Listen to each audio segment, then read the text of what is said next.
आज मैंने अखबारों में देश के गुणी विधि मंत्री वीरप्पा मोइली का एक वक्तव्य देखा है जिसमें उन्होंने कहा है कि श्री थॉमस ने इस्तीफा दे दिया है।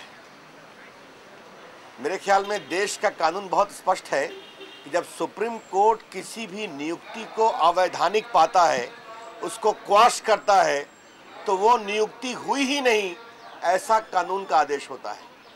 तो जब उनकी नियुक्ति गैर कानूनी है तो थॉमस सीवीसी कभी बने ही नहीं, तो इस्तीफा देने का क्या सवाल उठता है। ऐसा कहकर देश के विधि मंत्री देश को क्या संदेश दे रहे हैं, ये शायद समझना मुश्किल है। देश के विधि मंत्री कानून का सम्मान करेंगे और उसी के अनुरूप टिप्पणी करेंगे, ऐसे हम अपेक्षा करते हैं। I saw in newspaper this morning that the Law Minister of India has observed that Mr. Thomas as the CVC has resigned.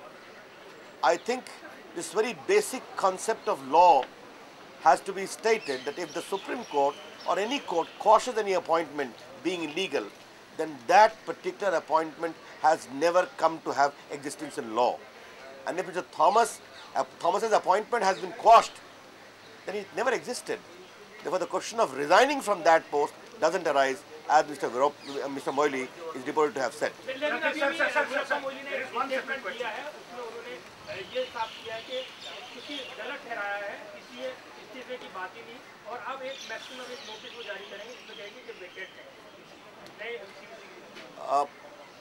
अगर उनको एक दिन के बाद कानून की समझ आई तो उनका अभिनंदन, अगर ऐसा उन्होंने कहा है तब। लेकिन अब नोटिस की भी कोई जरूरत नहीं है। ही cannot even enter the office of CVC, ये मेरा स्पष्ट मानना है।